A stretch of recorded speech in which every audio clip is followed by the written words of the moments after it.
apa kabar? Senang sekali saya Asya Dika bisa kembali menemani Anda di acara Kumpul Keluarga.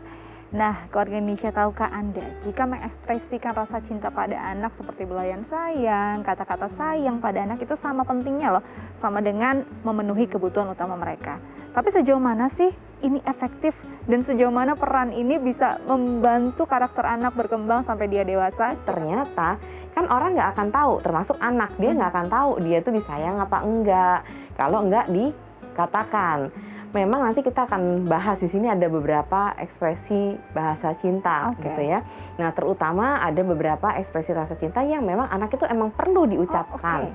Tapi kalaupun anak yang tidak menggunakan ekspresi bahasa cinta yang diucapkan itu, mereka pun perlu disampaikan supaya mereka memperkuat atau mempertegas bahwa mereka adalah seseorang yang memang disayang, seseorang yang memang berarti untuk orang tuanya. Setiap anak itu memang punya sebetulnya kebutuhan 5 rasa cinta ini atau ekspresi cinta. Apa aja tuh, Ante? Nah, yang pertama adalah physical touch. Physical touch itu adalah sentuhan fisik. Misalnya contohnya tadi dipeluk, dicium, kemudian diusap-usap punggungnya, dipangku, digendong, seperti itu. Itu adalah physical touch yang membutuhkan perabaan secara fisik. Nah, kemudian yang kedua adalah hadiah. Hadiah itu artinya kita memberikan sesuatu buat anak. Nah, misalnya contohnya adalah pada saat kita misalnya pulang kerja gitu, kita misalnya nggak usah yang mahal-mahal, kita bawakan roti 1 biji aja misalnya. Nah, itu sudah adalah kebutuhan anak untuk mendapatkan hadiah. Artinya apa? Perhatian dari barang yang memang diberikan. Nah, yang ketiga itu adalah kata-kata pujian.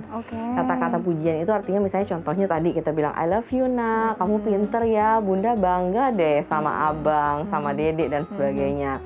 Nah, kemudian yang keempat itu adalah berkaitan dengan pelayanan. Misalnya contohnya pada saat kita menyuapi anak atau kemudian kita menghidangkan roti, kita yang bikin sendiri rotinya, itu adalah pelayanan. Terus kemudian yang kelima adalah waktu berkualitas. Waktu berkualitas artinya kita menyediakan waktu kita full untuk anak tersebut gitu. Jadi kita main sama dia, kita kemudian bernyanyi bersama dia, atau kita sekedar ngobrol-ngobrol sama dia berdua. Nah, itu adalah waktu berkualitas.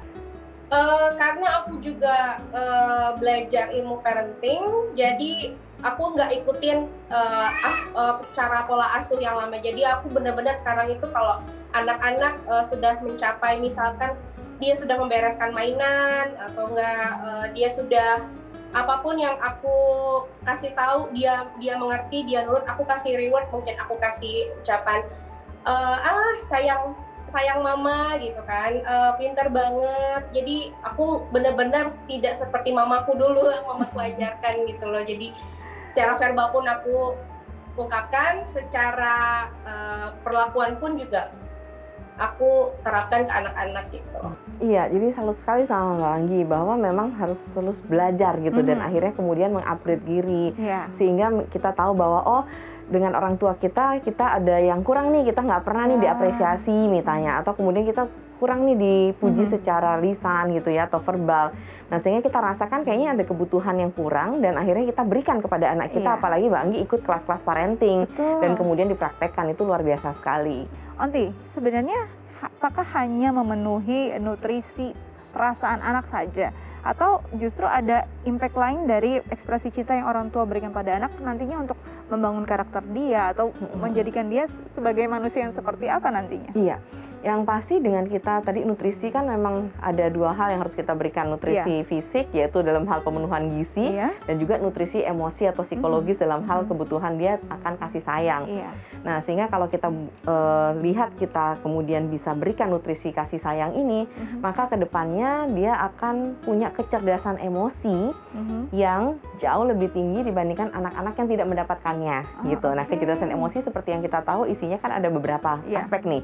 Yang pertama adalah dia memahami emosi dia, kemudian dia memahami emosi orang lain, kemudian dia juga bisa mengontrol emosinya, dia juga bisa berempati pada orang lain, dan dia bisa mengekspresikan emosi sesuai dengan situasi dan kondisi yang tepat, sesuai dengan kebutuhan yang memang pada saat itu memang dia lihat dari situasi yang ada.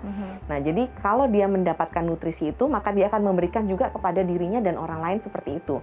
Maka pada saat dewasa, dia akan menjadi seseorang yang bisa menghargai dirinya, menghargai orang lain, percaya diri, punya self esteem atau harga diri yang positif, karena dia tahu bahwa diri dia dicintai.